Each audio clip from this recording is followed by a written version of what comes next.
Phil Hellmuth. Wait. Black and yellow, black and yellow, black and yellow. Uh-huh. You know what it is. Everything we do it big. Black and yellow, black and yellow, black and yellow. Look, Phil, hasn't been the best few months. Tough time in LA. Rumors out there that you might be working on a rap career.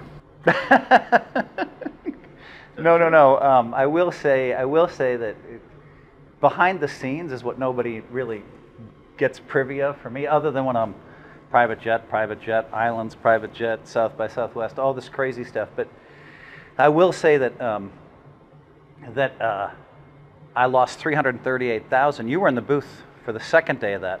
What people don't know is I won $313,000 the week before that. But still, it was ugly. So but no then rap when career. I went to Hawaii, I lost $654,500. And I just can't tell you how big that game was, the biggest game of my life. And so, you know, but then I was at South by Southwest and I won, you know, a third of that back. So behind the scenes is really crazy swings. So your house sale has nothing to do with what's going on in poker? I've seen that house twice in 14 years. I have 50 different projects. If you said, Phil, where is your money? I could probably name 30 places, but I would forget the other 10. By tomorrow, I'd think of 6 more, but I would forget the last 4. Because I have money, funds, private companies. I've invested in like 25 private companies. I've been an advisor for 19 You've got companies. money stashed all over the place, all metaphorically. over the place, yeah. This tracksuit, though.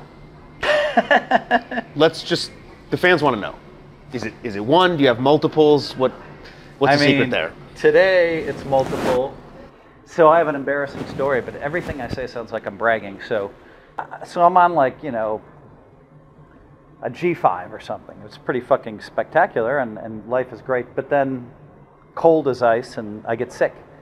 So I get home and I'm sick for 4 or 5 days. So sick that I lost so much money, you know. So as far as the public's concerned, I won $54,000 at the bicycle club 3 days in a row. But then I had this massive loss and got sick. So People don't know about behind the scenes. They so don't know now about I'm the doing games this. behind the scenes. So Will, now I'm doing this. Now I'm wearing both layers in case I get too cold. I don't want to get sick again. So that is you only own one of those, or you have multiples? I only own one black and yellow jacket, and it's getting a little old. I'll say that. But man, I think it looks great. My wife thinks it looks great, and that's what really counts for me. Speaking of your wife, you've been very loyal, family man. No other women. Are there other men? No. Look, you're out there with Chamath. You're in the valley with some big hitters. You know Jay-Z. Just ask. No. I've never cheated on my wife ever, which is something I used to say all the time, and now I get made fun of for saying it. You know, and I'm not someone that judges other people. You know, I had a debate with a friend, and he's like, anybody that cheats on their wife is a scumbag. I'm like, dude, you know, how can you judge people? How can you judge somebody that's been married 10 years, got drunk, was on a trip somewhere? You know what I mean? While we have you, you going to be playing a lot of USPO events here? Listen, my plan was to play in the Poker Masters. I showed up here. Then I found out Mr. Beast was going to be hanging out with us. Then I came here for the mixed games. And I said, I'm going to really commit to the mixed games. I guess the mixed games is when Mr. Beast popped in. The Masters, I just got really tired and I just was homesick. And so I keep telling myself, the U.S. Poker Open. I know you're confused. It's a lot to, I'm talking about this. No, I'm following. But now what I'm trying to say is my plan is to be here for the entire time for the U.S. Poker Open. What's next? I have this long trip. Japan, we're going to, going to Japan for a vacation. Tokyo. And then we're going to go to Seoul where I make an appearance. And then I'm going to open my poker room in Houston. Originally it was Japan, Seoul. Then I was flying to Paris where I was going to watch Neymar play. And then I was going to have dinner with the team, Neymar and Messi. And then high stakes poker with them. And then go film in London. You were invited. I think you would have made it. And then fly back. So it was kind of around the world. Now Neymar got hurt. Now they want me to go to Brazil to play with them. Brazil's too far. So, and then I'm going to go film with John Travolta in a movie he's doing. We're going to film a few scenes. So it's a little crazy. Last year, I was invited to go to Elon Musk's party with a bunch of my friends down in Austin. And I said no to it to stay here, and I made 3 final tables in 4 days. In the main event, I finished 10th. I'm having some troubles with Twitter. You think there's any chance you can get him on the phone? I could. It would probably take. It might take an hour. Oh. Yeah. He does believe he can save the human race by putting us on Mars, and he's just doing some cool stuff, man. Well, speaking of the human race, tanking has been a major issue in these tournaments. Is there anything anybody can do to save us from tanking? I mean, I don't see how that relates to the human race, but it does relate to the poker human race. And I will tell you this, the tanking stuff is ridiculous. I mean, ridiculous. I wish we had chess clocks, because for guys like me who fold very quickly, there's no reward. But then I might need 3 minutes twice a tournament, okay? But I do think that there's a segment of players that they're selfish. If you're tanking all the time, you're selfish. So you're out on tanking, but you're in on positivity. We know this. You use a lot of hashtags out there. Any strategy behind those, or they're just coming in when the positivity comes in? Well, I started the positivity because I decided that that's the way that's what I wanted to show the world.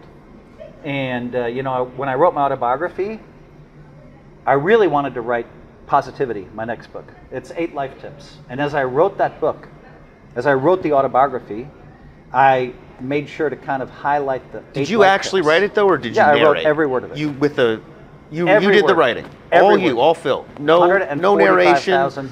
Just well, I had an editor. But no, but you wrote it. I wrote it. You typed that puppy up.